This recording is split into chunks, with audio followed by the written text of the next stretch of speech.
Assalamualaikum, barengan sama Taufik Nobu, dan hari ini kita akan ngobrolin kalau disuruh milih antara kamera DSLR atau mirrorless, sebaiknya mana ya yang kita pilih?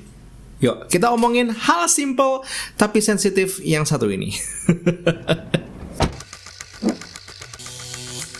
Jawaban dari mirrorless versus DSLR ujung-ujungnya adalah gimana penggunaan lo. Karena memang gue harus akuin untuk masalah spesifikasi dan segala macamnya, hands down mirrorless ini jauh lebih maju dibandingkan dengan DSLR. Tapi kalau misalkan kita ngomongin masalah ergonomis, terus juga untuk masalah penggunaan saat kita lagi handheld atau megang kameranya sambil nge-shoot, menurut gue DSLR ini masih belum terkalahkan. Pada dasarnya sistem kerja kamera itu adalah ini objek yang memantulkan cahaya ditangkap sama lensa, dan dari lensa itu dipantulkan atau disalurkan ke sensor kamera, ditangkap, diolah, dan akhirnya keluarlah foto atau video yang selama ini kita konsumsi.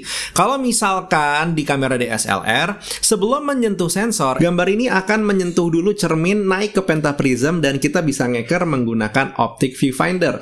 Gambar yang kita lihat adalah gambar yang dilihat oleh lensa kita. Sementara di kamera mirrorless, bagian ini dihilangkan baik mirror dan juga pentaprismnya, jadi kita bisa melihat gambar secara live langsung lewat electronic viewfinder. Dengan adanya pentaprism atau mirror, akhirnya body satu buah kamera itu tidak bisa compact atau kecil. Sementara kalau lo seorang pengguna kamera mirrorless, dengan hilangnya si pentaprism tadi, tentu ukuran kamera jadi lebih compact, gampang dibawa. Tapi apakah ini jadi alasan yang tepat buat kita menjual semua setup kamera DSLR kita dan juga terus langsung pindah ke mirrorless? Jangan dulu, karena sebenarnya tetap ini ujung-ujungnya adalah take and give. Menurut gue pribadi, DSLR ini punya satu buah keunggulan yang mungkin ini nggak terlalu diperhatiin, tapi dengan body yang beefy dan juga berat yang sedikit lebih solid, akhirnya enak kalau kita pengen ngambil satu buah shot atau mungkin satu buah gambar sambil handheld dipegang. Kenapa? Karena emang bisa dibilang sedikit lebih stabil menggunakan teknik tuck in si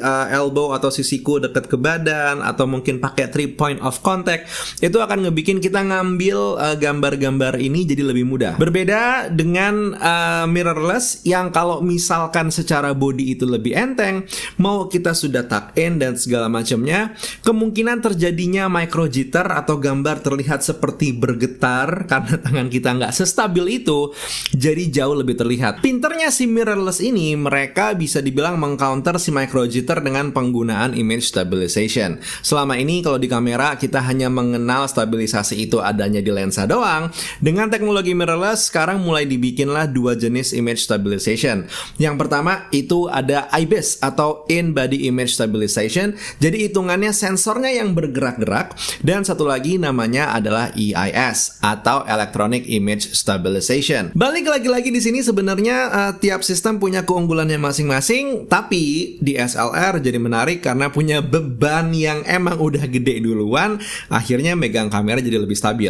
Itulah satu buah stabilisasi alami yang menarik dari DSLR. Walaupun secara teknologi, lagi-lagi mirrorless di sini menang. Terkesan memang kalau dari tadi gue obrolin, kayaknya si DSLR ini walaupun udah tahun 2020 masih bisa nge-strike terus dengan keunggulan-keunggulan yang kayaknya tadinya tidak terfikirkan ya, karena bentuknya jatuhnya lebih ke convenience. Makanya jadi satu buah hal yang sangat menarik.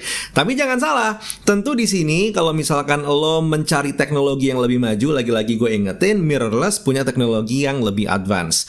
Salah satunya adalah mount lensa dari yang selama ini digunakan oleh kamera mirrorless.